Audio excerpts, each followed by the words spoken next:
अस्सलाम वालेकुम। आज CS 101 इंट्रोडक्शन टू कंप्यूटिंग का मॉड्यूल नंबर 85 है। एल्गोरिदम इसका टॉपिक है। एल्गोरिदम के अंदर जितने टॉपिक्स आएंगे आज हम वो कवर करेंगे 85 to 108, क्योंकि टाइम कम है और 200 प्लस मॉड्यूल है तो हमने इनको कवर करना है। तो एल्गोरिदम की डेफिनेशन ऑलरेडी हम पहले चैप्टर में पढ़ रहे हैं कि algorithm is a set of instruction that are design to perform a specific task. ये हमें पहले ही पता है। इधर इसने एक और डेफिनेशन दी है, set of steps that define how a task is performed.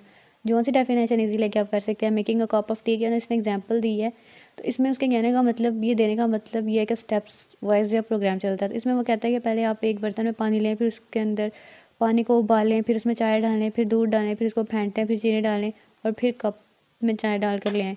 तो इसमें बात बताने की ये है कि अगर आप ऐसे कर लें कि चीनी पहले डाल लें बर्तन में, चीनी को उबालें, फिर चीनी के अंदर पत्ती को उबालें, फिर उसके बाद पानी और दूध डालें, तो ऐसे चाय नहीं बनती। ये हमें भी पता है, कॉमन सेंस है। बस इतना ही बताने के लिए उसने एग्जांपल दिया है कि अगर हम प्रोग्रामिंग में कोडिंग और हमारे स्टेप्स ऊपर नीचे होते हैं तो प्रोग्राम भी नहीं चलता।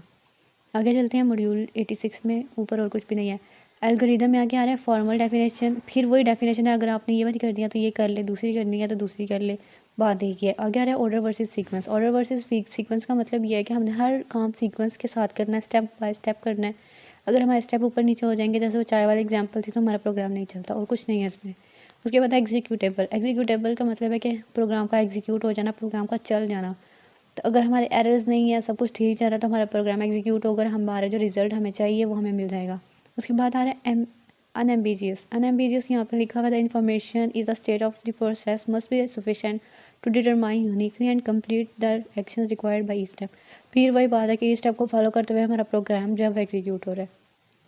Terminating process. एक बार टर्मिनेट होना प्रोसेस का, टर्मिनेटिंग प्रोसेस वो होता है कि हमारा प्रोग्राम खत्म हो रहा है, दी एंड हमारा जो है ना प्रोग्राम का वो है। तो the execution of an algorithm must lead to an end. वो कह रहा है कि जो भी हमारा एग्जीक्यूट हो रहा है, प्रोग्राम जो चल रहा है, उसका एंड होना ही होना है। तो बस इसमें ही करने वाला था। आगे चलते हैं मॉड्यूल 87। इधर आ रहा है abstract nature of algorithm. Abstract nature जिसमें इतना बड़ा लिखा हुआ है, इसमें से कुछ पढ़ने की ज़रूरत नहीं है। बस इसमें करने वाली एक बात ये है कि एब्स्ट्रैक्ट नेचर में आ जाती है मैथमेटिकल एक्सप्रेशंस या मैथमेटिकल रिप्रेजेंटेशन। जैसे ये हमारे फ़ारेनहाइट की एग्जांपल लिखी हुई है, और इसमें करने वाला कुछ नहीं है। आपने बस इसका इतना सा कॉन्सेप्ट याद रखना है और पढ़ने वाला इसमें कुछ नहीं है। अगर किसी को डेफिनेशन याद करनी है तो वो गूगल करके उसको कर सकता है, क्योंकि अब ये यूनिवर्सिटी लेवल हो गया है, स्कूल कॉलेज वाला नहीं है कि आप बुक को रटल गए। आगे चलते हैं। आगे आ रहा है कि एल्गोरिदम आ रहा है रिप्रेजेंटेशन और प्रिमिटिव्स। प्रिमिटिव्स की डेफिनेशन भी वो यहाँ पे लिखते हैं कि computer science approaches this problems by establishing a well defined set of building blocks from which algorithm representations can be constructed such as building blocks is called primitives. तो यहाँ पे एक वर्ड उन्होंने जो काम का लिखा है वो सिर्फ यही है, बिल्डिंग ब्लॉक्स। ठीक है, अगर हम प्रोग्रामिंग कर रहे हैं, ठीक है, हम एक वर्ड ले लेंगे, तो अगर उस वर्ड को हम वी कर लेते हैं, ठीक है, उसको हम वैल्यू साइन कर रहे हैं 1 की, तो ये हमारा प्रिमिटिव है, बिल्डिंग ब्लॉक है जिसके अंदर हम लोग सारा काम जो है ना वो करेंगे। आगे चलते हैं। आगे वो हमें बता रहा है कि ये सिंटैक्स है। ठीक है, सिंटैक्स में उसने ये साइन दिया हुआ है और इसके सिमेंटिक ये है कि अगर पेज उल्टा था तो उसको सीधा कर देगा, शेडेड नॉन शेडेड कर देगा। तो ये सब कुछ जो है ना आपने ये साइंस वगैरह एक बार देख लेना है और कुछ नहीं है इसमें। आगे आ रहा है 89 representation pseudo code. Pseudo code के बारे में उसने 2 डेफिनेशंस लिखी हैं, ये दोनों मैंने हाईलाइट किया अलग अलग कलर से। The introduction of a formal programming language in favour of a less formal more intuitive notational system known as pseudo code. यानी कि हमारा प्रोग्राम है फॉर्मल का, ठीक है, उसको हमने ऐसे तरीके से बताना है कि लेस करके, मतलब उसको इतनी अच्छी तरह समझा देना है कि अगले को समझ भी आ जाए और प्रोग्राम चल भी जाए। ठीक है, तो in general pseudo code is a notional system in which ideas can be express informally during the algorithm develop process. वही डेफिनेशन है, थोड़ी सी वर्डिंग उसकी चेंज कर दी और कुछ नहीं है, कि लेस करके जो है ना उसको समझाना। अगर यहाँ पे आ रहा है इफ़ और एल्स। ठीक है, इफ़ और एल्स क्या होते हैं कि जैसे इफ़ और एल्स हमारे जो है ना ये लिखी हुई है ना कि the statement could be written, तो ये हमने करना लाजमी है। ठीक है, अब हम इसको देखते हैं कि इफ़ जो है ना, इफ़ का मतलब भी हमें पता है कि अगर। ठीक है, वो कह रहा है, आगे उसने लिखी हुई है एक चीज़ कंडीशन। कंडीशन क्या होती है कि हमारी सूरत हाल, ठीक है, हमारी शर्त। तो आगे से कहता है वो ये है कि हमारी शर्त है, और उसके बाद उसने नीचे अच्छी लिखी हुई एक्टिविटी, पहले बुक का देख लेते हैं फिर मैं आगे एक्सप्लेन करती हूँ, फिर एल्स और फिर एक्टिविटी है। वो कहता है कि इफ़ अगर हमारी कंडीशन जो है ये, अगर मैं कह देती हूँ 5 जो है वो बड़ा है 3 से, ठीक है, अगर वो कह रहा है कि 5 बड़ा है 3 से, तो हमारा जो एग्जीक्यूट कर रहा है ना वो कर दो प्रोग्राम। अगर 5 बड़ा नहीं है 3 से, तो ऐसे करो कि एक्टिविटी कर दो कि ये प्रोग्राम नहीं चल सकता। यानी कि थोड़ी सी मैंने कॉम्प्लिकेट ही कर दिया इसको। तो अगर फॉर एग्जांपल हमें यूज़र कह रहा है 4, ठीक है, अगर हमने यहाँ कंडीशन लिखी हुई है कि जो 5 है, ठीक है, वो बड़ा है 4 से, तो हमारा प्रोग्राम जो है वो चल जाएगा। अगर वो हमें दे रहा है कि 6 दे रहा है हमें, तो जो 6 है वो बड़ा नहीं है 5 से, ठीक है, तो हमारा प्रोग्राम नहीं चलेगा। तो इफ़ का मतलब है अगर हमारी कंडीशन ट्रू है तो प्रोग्राम एग्जीक्यूट कर दो, अगर उसने जो कंडीशन दी है वो ख़राब है तो ऐसे करें हमारा कोई और प्रोग्राम एग्जीक्यूट कर दे जो हमने उसके ऑल्टरनेट में दिया हुआ है। आगे चलते हैं, आगे इसको भी इसकी टेंशन नहीं लेनी, आगे जाके इसको काफ़ी दफ़ा रिपीट करना है तो समझ आ जाएगी। तो इसकी एग्जांपल यही दी है, पर ऊपर वाली ज़्यादा ठीक थी, इसको छोड़ देते हैं। आगे हमारा आ रहा है कि pseudo code while structure. While structure है वाइल कंडीशन। अगर हम लोग कोडिंग कर रहे हैं तो बाज़ औक़ात ऐसा होता है कि हमें एक चीज़ को बहुत बार रिपीट करना पड़ता है। अगर मैं आपको कह रही हूँ कि आप ऐसे कह रहे हैं 50 दफ़ा मुझे मेरा नाम लिख के दें, ठीक है, आप 50 दफ़ा लिख देंगे। अब मैं कह रही हूँ 100 दफ़ा लिख के दो, फिर एक से शुरू करके 100 तक लिखो, ऐसा भी नहीं होता, क्योंकि इतना भी टाइम जो है हम वेस्ट नहीं कर सकते। तो इसके लिए हम लोग यूज़ करते हैं वाइल कंडीशन, ठीक है। ये वाइल लूप है, इफ़ जो था वो हमारी कंडीशंस थी। तो खैर वाइल लूप अगर हमें चलाना है, आगे जाके हम इसको चलाएंगे क्योंकि अभी हमारा इसका काम नहीं है इससे। तो another common semantic structure is the repeated execution of a statement और a sequence statement as long as common condition remains true. अगर हमारी कंडीशन ट्रू आ रही हैं, ठीक है, तो वो जो हमारा वाइल लूप है वो चलता रहेगा, ठीक है। आगे जाके हम इसको चला के देखेंगे, लेकिन इसका सिंटेक्स याद करना है कि वाइल है, फिर उसने कंडीशन दे देनी है, जैसे हमने ऊपर लिखा था कि 5 अगर बढ़ा है 3 से। आगे हमने कॉलन लगाने हैं और नीचे एक्टिविटी यानी जो भी स्टेटमेंट हमने शो करवानी है यूज़र को, हम वो यूज़र को शो कर सकते हैं। आगे हमारा मॉड्यूल आ रहा है 91, representation pseudo code function structure. अब हमारी प्रोग्रामिंग में एक चीज़ आ जाती है फंक्शन। इसमें अगर इतना ज़्यादा नहीं लिखा हुआ, थोड़ी थोड़ी चीज़ें दी हुई हैं। तो फॉर एग्जांपल अगर आपके पेपर में आ जाता है कि आप फंक्शन डिफ़ाइन करके दें क्लास का, या फिर आप फंक्शन डिफ़ाइन करके दें कि आपका अपना नाम है, फॉर एग्जांपल जो भी आप कोई भी वर्ड यहाँ यूज़ कर सकते हैं, तो सिवाय उन वर्ड्स के जिनके कीवर्ड्स होते हैं। तो यहाँ पे इसने एक जो बनाया हुआ है ना, ये फंक्शन बनाया हुआ है। ये फंक्शन उसने किसका बनाया हुआ है? ग्रीटिंग का। आपने सिर्फ एक डिफ़ाइन, ये जो DEF लिखा हुआ है इसका मतलब होता है डिफ़ाइन। तो वो अगर आपने क्या कह देना कि आपने फंक्शन डिफ़ाइन करके देना है, तो अगर जो भी नाम लिखा हो आपने सिर्फ डेफ लिखना है पहले, ठीक है, DEF। उसके बाद जो भी वर्ड वो देंगे वो वर्ड लिखना है, और आगे ये ब्रैकेट डाल के इनको पैरेंथेसिस कहते हैं, पैरेंथेसिस डाल के आगे कॉलन डाल देना है, तो ये आपका डिफ़ाइन हो गया है फंक्शन, ठीक है। तो बस इतना ही है। उसके बाद इसने आगे ये दे दिया, ये एक वेरिएबल दिया काउंट, उसको उसने वैल्यू दिया कि ये स्टार्ट हो रहा है 3 से, ठीक है। अगर उसने कहा वाइल लूप चला दो कि जब तक काउंट जो है वो बड़ा है 0 से, ठीक है, आपने प्रिंट कर देना है, हमें बार बार लिख के दिखाना है हेलो। तो वो यहाँ पे लिखता है count is equal to count -1, इसको कहते हैं डिक्रीमेंट ऑपरेटर, ठीक है।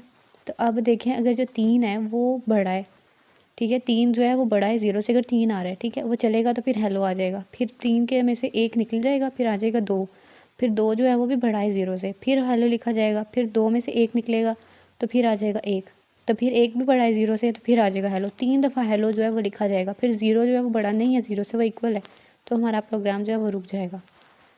आई थिंक क्लियर हो गया होगा। आगे जाके अगर आया तो फिर इसका जो है ना कोडिंग करके देखेंगे, आ जाएगा। आगे इफ़ प्रोसेसिंग, ये सारा कुछ नहीं आएगा, ये बस इतना कॉन्सेप्ट क्लियर करना था। आगे आ रहा है algorithm discovery, the art of problem solving. हम प्रॉब्लम ही सॉल्व कर रहे थे, ये जो हम कर रहे थे जैसे हम एक मसला ही हल कर रहे थे। तो इधर एक चीज़ इसने लिखा है, an evidence of the elusive artist nature of problem solving, the following loosely defined problem solving phase is presented by the mathematician J. Polya in 1945 remain the basic principles on which may attempts to teach problem solving skills like best today। तो इसको पढ़ने का मतलब ये नहीं है कि याद करना है, ठीक है, इसका बस ये है कि आपने इसमें जो चीज़ याद रखनी है वो मैथमेटिशियन था, उसके बाद जे पोलिया, उसका नाम था 1945, क्योंकि ये क्वेश्चन आ जाता है, यहाँ तो आ जाएगा MCQ आ जाएगा या शॉर्ट आ जाएगा, क्योंकि वो अजीब से सवाल जिस तरह इस दफ़ा मिड टर्म में आए थे, छोटे छोटे सवाल आ जाते हैं। तो ये 4 स्टेप्स उसने दिए थे। तो बाद में क्या हुआ था कि ये नहीं है कि ये गलत हो गए थे, उन्होंने कहा कि translated into the context of program development, इनको ट्रांसलेट किया था प्रोग्राम डेवलपमेंट में, उन्होंने उसके कॉन्टेक्स्ट में ले आए थे। तो ये जो 4 फेज़ हैं आपने ये फेज़ याद करने हैं प्रॉब्लम सॉल्विंग के, ठीक है। तो इसमें वो लिखता है कि अंडरस्टैंड द प्रॉब्लम, जो हमें प्रॉब्लम दी है पहले आप उसको समझें, get an idea how an algorithm function might be solve the problem, फिर आप ऐसे करें कि उसके बारे में सोचें कि ये प्रॉब्लम किस तरह हल हो सकती है, वो लिख लें। फिर formulate the algorithm and represent it as a program, फिर उस प्रोग्राम को लिखें जिस प्रोग्राम के साथ ये हल हो सकता था। Evaluate the program for accuracy and for it potential as a tool for solving other problems. वो कहता है कि अगर फॉर एग्जांपल आपके पास एक चीज़ आ गई है, एक फंक्शन आपने बना लिया, आप उस फंक्शन को सेव रखें, ऐसा नहीं है कि वो किसी और जगह यूज़ नहीं होगा, ठीक है। तो मोस्टली डेवलपमेंट जो कर रहे होते हैं वो ऐसे ही करते हैं कि कोड संभाल लेते हैं, अगर फॉर्म बनाए तो फॉर्म संभाल लेते हैं, कॉपी पेस्ट कर लेते हैं, क्योंकि इतनी बार ये सारी चीज़ें नहीं लिखी जाती। तो इसको जो है ना ख्याल में रखना है और देखते रहना है। आगे आ रही है getting your foot in the door. Getting your foot in the door का मतलब ये है कि आपने जो है ना मशवरे करने हैं, ठीक है। अगर आपको एक प्रॉब्लम दे रहे हैं तो आपने उसमें मशवरा करना है। जैसे फुट इन द डोर, इसमें आपका ये फ़िलासफ़िकल पॉइंट ऑफ व्यू लिखा हुआ है उन्होंने। तो ऐसा होता है कि जब हम कोई बात करते हैं तो हमारे बड़े कह देते हैं कि ऐसे नहीं, ऐसी है, तुम लोग हमसे बड़े ना बनो, ऐसे ना करो। तो वह बात ये है कि आपने उसके अंदर आना है, तो आके जो है ना प्रिडिक्ट करना है, यानी कि ऐसा सोचना है कि ऐसा हो सकता है। जैसे वो कह रहा है A predicted that B would be one, B predicted that D would be last. तो आपने सिर्फ जो है ना मशवरे करने हैं, इसमें पूरा आंसर नहीं निकलता। सिर्फ आपने जो है ना मशवरे करने हैं, पहला कदम उठाना है अपना जो है ना वो प्रॉब्लम सॉल्व करने में। आगे चलते हैं। आगे आ रहा है algorithm discovery strategies. Algorithm discovery strategies, ये जो हम ऊपर पढ़ के आए हैं ना, ये 3 स्टेप। मॉड्यूल कौन सा 92, हाँ, इसमें जो मॉड्यूल्स हैं यही हैं। इसको दोबारा से जो है ना इतना पढ़ने की ज़रूरत नहीं है, इसको जो है ना स्किप कर दें। आगे आ रहा है एल्गोरिदम डिस्कवरी स्ट्रेटजीज, फिर से आ रहा है, पार्ट 2 है, लेकिन इसमें बात ये डेफिनेशन आ रही हैं। स्टेप वाइज डिफाइनमेंट लिखी हुई है पहले डेफिनेशन। तो इसका मतलब है which is essentially the technique of nothing trying to conquer an entire task, bracket वाला छोड़ के एडवांस है, इन एट ऑल इट्स। तो वो क्या, इसमें ये डेफिनेशन लिखने का मतलब ये है कि आप जो है ना स्टेप वाइज अपनी प्रॉब्लम सॉल्व करें। आपको कोई मसला आ रहा है उसको स्टेप वाइज करें, इंस्टेड के आप सारा प्रोग्राम एक दफ़ा पकड़ के उसको शुरू हो जाएं, ठीक है। प्रोग्रामिंग में एल्गोरिथम में ये होता है कि एक एक करके एक एक स्टेप को देख के जो है ना चलते हैं, ऐसा नहीं होता कि सारा एक दफ़ा लेके चल जाओ। तो आगे वो 2 रिफाइनमेंट्स बता रहे हैं इसकी। टॉप डाउन मेथोडोलॉजी है और उसमें बॉटम डाउन मेथोडोलॉजी है। टॉप डाउन मेथोडोलॉजी में उसने पहले लिखा हुआ है in that it progresses from the general to specific, की जनरल टू स्पेसिफिक की तरफ जाता है। और आगे उसने बॉटम अप मेथोडोलॉजीज लिखी हुई हैं कि progress from the specific to general. ये तो इन दोनों का एक एक डिफरेंस हो गया, ठीक है। इसके अलावा इसके अंदर डिफरेंस ये भी आ सकता है कि ये जो टॉप डाउन मेथोडोलॉजी है ये डिकम्पोज कर देता है टास्क को स्मॉलर में, ठीक है। क्योंकि अब इसमें ये इतना आंसर जो है ना ये लिखने वाला नहीं है, ये मैंने गूगल किया है। तो वो कहता है कि जो मेथोडोलॉजी है टॉप डाउन वैसे करती है, डिकम्पोज करके टास्क को इंटू स्मॉलर टास्क, मेरे मुंह से छोटा निकलने का था, सॉरी। तो आगे है बॉटम अप मेथोडोलॉजी, वो क्या करती है, first chooses to solve the different fundamentals of the task directly that combine into a whole program, यानी कि वो सारा प्रोग्राम ही जो है इकट्ठा करके उसको एक दफ़ा शुरू हो जाती है। शुरू कर लेना इस तरह जो है आसान नहीं होता। तो अब हम आगे चलते हैं। आगे हमारा मॉड्यूल नंबर आ रहा है 96 है इटरेटिव स्ट्रक्चर्स। इटरेटिव स्ट्रक्चर्स, इसमें करने वाला कुछ नहीं है, बस आपने इतना याद रखना है कि जो वाइल लूप है ना इसका दूसरा नाम इटरेटिव स्ट्रक्चर होता है, ठीक है। इटरेटिव स्ट्रक्चर का जो होता है ना सारा काम वो वाइल लूप वाला ही होता है। जैसे हमने पहले बात कर ली है कि इसका ऑल्टरनेटिव नेम है और कुछ भी नहीं है। और यहाँ पे एक चीज़ और बताने वाली ये है कि जब हम लोग प्रोग्रामिंग करते हैं, ये जो आपको मार्क नज़र आ रहा है ना, डबल इन्होंने इक्वल डाले हुए हैं, तो डबल इक्वल जो होता है ना वो इक्वल के इक्वल होता है इसमें प्रोग्रामिंग में, ठीक है। ये जो एक इक्वल हम यूज़ करते हैं ना, ये हम लोग यूज़ करते हैं असाइन करने के लिए वैल्यू, वेरिएबल को वैल्यू असाइन करने के लिए हम ये यूज़ करते हैं। और जो डबल इक्वल का साइन होता है ये हम लोग यूज़ करते हैं इक्वलेंस दिखाने के लिए। बस इधर वो दिखाया हुआ है, उसको देख के जो है ना कन्फ्यूज़ नहीं होना। आगे इसमें करने वाला कुछ नहीं, आगे चलते हैं। आगे आ रहा है एल्गोरिदम 97 है इटरेटिव स्ट्रक्चर लूप कंट्रोल। इधर इन्होंने बस लूप की डेफिनेशन लिखी हुई है, the repetitive use of structures और sequence of instructions are important algorithm concept, ये वो। तो अच्छा, ये इसमें जो इन्होंने सारी चीज़ें लिखी हुई हैं ना, इसमें आप रीड कर लीजिएगा, लेकिन इसमें ना कुछ नहीं लिखा हुआ। लूप वो, या जैसे हम वाइल लूप चला के आए हैं, तो वो वाइल लूप ठीक यही होता है कि हम लोगों ने कोई चीज़ रिपीट करनी है तो उसके लिए हम लोग लूप्स को यूज़ करते हैं और कुछ भी नहीं है। तो ये इसकी डेफिनेशन लूप की लिखी हुई है, या आप लोगों ने रीड करनी है तो कर लीजिएगा। आगे इसमें करने वाला कुछ नहीं। आगे आ रहा है मॉड्यूल 98, इसमें आ रही है टर्मिनेशन कंडीशंस। टर्मिनेट करना, जैसे कि हम पीछे पढ़ा है कि एंड करना होता है, ठीक है। जैसे ही टर्मिनेट होने का मतलब है कि प्रोग्राम एंड हो रहा है, तो यहाँ टर्मिनेशन कंडीशन एक ही है। टर्मिनेशन कंडीशन ये है कि अगर हमने जो इफ़ के बाद कंडीशन दी होती है, ठीक है, या हम उसको कोई कंडीशन दे रहे हैं, अगर हमारी कंडीशन फॉल्स हो जाती है, तो जब कंडीशन फॉल्स हो जाती है तो उसके बाद हमारा जो प्रोग्राम है वो रन नहीं होता, यानी कि वो टर्मिनेट हो जाता है। तो आगे चलते हैं। अब इसमें और करने वाला कुछ नहीं, ये टर्मिनेशन कंडीशन होती है। और इसमें फिर उन्होंने दे दिया है कि इटरेटिव स्ट्रक्चर्स हैं लूप एग्जीक्यूशन, ये हम पीछे पढ़े हैं, इसको भी स्किप करते हैं। आगे आ रही है algorithm iterative structure loop execution example 2। अच्छा, तो यहाँ पे एग्जांपल में एक चीज़ जो है ना वो देखने वाली मैं बताती हूँ कि यहाँ पे लिखा हुआ है नंबर n। हम लोग प्रोग्रामिंग या कोडिंग कर रहे होते हैं तो यहाँ पे ये लिख दिया i जो है ना वो लेस देन है एन के या इक्वल है, ठीक है। इसमें मतलब इसका ये है कि वाइल के अंदर इन्होंने ये एन तो दे दिया हमें, तो हमने जो एन की वैल्यू है वो फाइंड करनी है कि एन जो हो सकता है वो हमें प्रोग्राम जो हमने बना दिया उसमें हमें यूज़र डिफाइंड भी हो सकता है कि जो यूज़र ने दिया, जैसे हमने ऊपर 5 4 वाली एग्जांपल की थी कि हमें 4 यूज़र ने दिया था और हमने 5 जो है खुद जो है वो पुट करके रखा हुआ था। 5 जो था वो बड़ा था 4 से, तो प्रोग्राम रन हो गया। जो 6 था वो छोटा था, तो इस वजह से हमारा जो है ना प्रोग्राम एग्जीक्यूट नहीं हुआ था। तो इधर भी वही बात है, इसमें जो एफ़ है ये वेरिएबल है, ठीक है। इसको ये इक्वल का साइन यूज़ करके साइन किया वैल्यू 1 की, ठीक हो गया। आगे उसने एक आई वेरिएबल दिया है, उसको साइन किया वैल्यू 1। इसके आगे शायद उसने ना सेमी कॉलन लगाना वो भूल गया। तो वो कह रहा है वाइल जबकि आई छोटा होगा या इज इक्वल टू होगा एन के, तो आप ऐसे करें कि ये जो एफ़ है एफ़ को मल्टीप्लाई कर दें आई के साथ, ठीक है। तो आपको ये दे देंगे एन जो है यूज़र डिफाइंड हो जाएगा, आई इज़ इक्वल टू हो जाएगा आई प्लस 1, यानी कि ये इन्होंने लगा दिया इंक्रीमेंट। इंक्रीमेंट है, इन्होंने ऑपरेटर यूज़ कर लिया और यहाँ पे ये चल रहा है। बाकी ये फर्स्ट इटरेशन है, ये सेकंड है, ये थर्ड है, इसमें इतना करने वाला कुछ नहीं है, ये आती नहीं है, मैं बस वैसे ही जो है ना वो क्लियर करा रही थी कॉन्सेप्ट। आगे आ रहा है प्री टेस्ट लूप और प्रो टेस्ट लूप। प्री का मतलब भी होता है पहले, जैसे हम लोग प्री बोर्ड दे के आते थे स्कूल में। हैर आगे प्री टेस्ट लूप आ रहा है since the test of termination is perform before the body is executed, यानी कि बॉडी के एग्जीक्यूट होने से पहले टर्मिनेशन टेस्ट जो है वो परफॉर्म हो जाता है। और पोस्ट टेस्ट सॉरी होता है कि सिंस द टेस्ट ऑफ और termination is perform after the body is executed. तो इसमें बिफोर और आफ्टर का है और कुछ भी नहीं है। आगे चलते हैं, इंसर्शन सॉर्ट लॉगरिथम।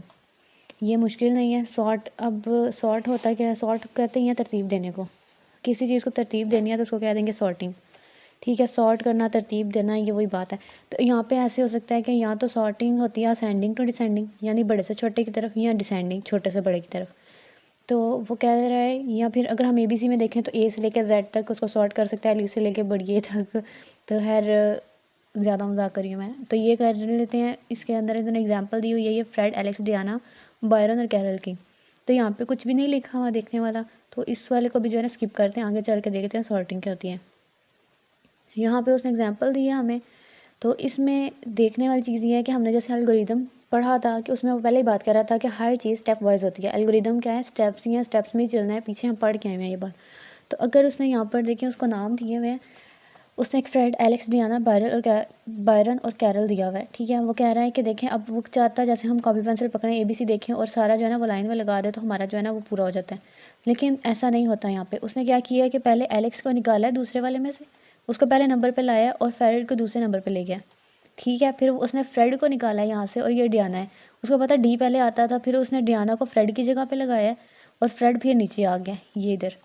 फिर उसने देखा है कि एफ़ और बी है, फिर उसने ये सारा देखा है, उसने बी को लाया ए के नीचे। और क्योंकि कंप्यूटर को पता है, जब भी आप एल्गोरिदम या कंप्यूटर में कोई काम करते हैं ना, तो कंप्यूटर को पता होता है, ठीक है। वो सबसे पहले उनको सॉर्ट करता है ए से जी तक, 1 से ऑनवर्ड जो है काउंटिंग होती है।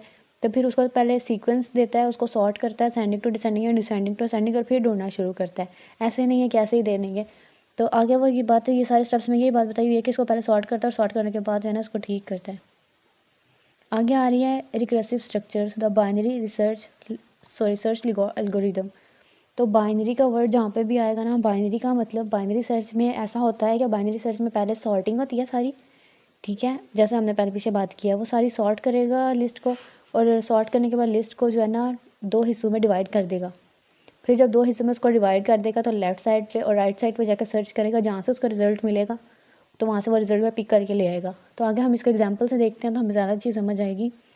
तो यहाँ पे इसने एक ये दी हुई है, इसको सबसे पहले उसने खुद सॉर्ट कर दिया है। वो उसने इधर टेबल नहीं दिया, लेकिन उसने खुद सॉर्ट कर दिया। फिर उसने एक हिस्सा इधर तक लिया और एक हिस्सा नीचे से ले लिया, ठीक है। फिर जो एक हिस्सा उसको लग रहा था, क्योंकि कंप्यूटर को तो ABC आती है, तो वो उसको लगा कि जो है ना G के बाद आता है, उसने जॉन निकालना था, तो उसने H से नीचे वाला हिस्सा ले लिया। फिर उसने जाके उसमें से ढूंढा है, तो उसको जॉन मिल गया, तो उसने बाय निकाल लिया, ठीक है। और इसमें इतना कोई बड़ा कॉन्सेप्ट नहीं था। आगे आ रहा है recursive control, sorry recursion control है, रिकर्सिव ही है। तो आगे इसमें कह रहा है कि रिकर्जन कंट्रोल क्या होता है। रिकर्जन कंट्रोल वो होता है कि जो नेवर स्टॉप होता है, यानी कि जो प्रोग्राम है वो स्टॉप होता ही नहीं है, रिपीट होता रहता है, होता रहता है, होता रहता है। यहाँ पर है कि एग्जांपल अगर हम ले लें तो कैलकुलेटर की ले सकते हैं हम लोग। जैसे हम कैलकुलेटर पर कैलकुलेशन करते हैं, अब हम कैलकुलेटर को कह रहे हैं कि 2+2 कर दो, तो वो हमें 4 दे देगा। 4 करने के बाद ऐसा नहीं होगा कि कैलकुलेटर का प्रोग्राम बंद हो जाएगा या कैलकुलेटर खुद ही बंद हो जाएगा, वो उधर ही खड़ा रहेगा कि आके आपने अगर कोई क्वेश्चन पूछना है तो हम उससे पूछ सकते हैं, या फिर आपने कोई टाइप करना है तो मैं आपको आंसर देता हूँ। यानी कैलकुलेटर एक सवाल के बाद बंद नहीं हो जाता। ये वही एग्जाम्पल है इसकी। तो है the sequential research involves a circular form of repetition. The binary search executes each stages of the repetition as a subtask of the previous stage. This technique is called recursion. बस इतना ही है। आगे in general a recurrent function is designed to test for the termination condition before requesting further activations. Base case होती है, ये important नहीं है, ये बस एक बात बताने के लिए मैंने इसको हाईलाइट किया, इसमें कुछ भी नहीं था। Algorithm efficiency. अब एल्गोरिदम की एफिशिएंसी क्या होती है? एल्गोरिदम की एफिशिएंसी में हम लोग जैसे पीछे सारा पढ़ रहे हैं कि एल्गोरिदम जो है वो सारा काम करता है और उसको वेरीफाई करता है, पहले स्टेप्स को ठीक करता है, लेकिन इसमें इतना ज़्यादा इधर इन्होंने कुछ नहीं लिखा हुआ। अगर आप इसको देखें ना तो ये सारा जो इन्होंने इतना लंबा लिखा है ये वैसे लिखा CS 101 की बुक ऐसी है कि उन्होंने डिटेल थ्योरी बहुत ज़्यादा लिखी है लेकिन काम की नहीं लिखी हुई। तो ये वाला जो मॉड्यूल है इसके अंदर इसने इतना खास भी कुछ भी नहीं लिखा हुआ, तो आप इसको छोड़ भी सकते हैं। लेकिन अगर इसके बारे में है तो इसमें सिर्फ यही है कि एफिशिएंसी जो है ना एल्गोरिदम की वो एक प्रॉपर्टी है जो which relates to the amount of computational resources use the algorithm.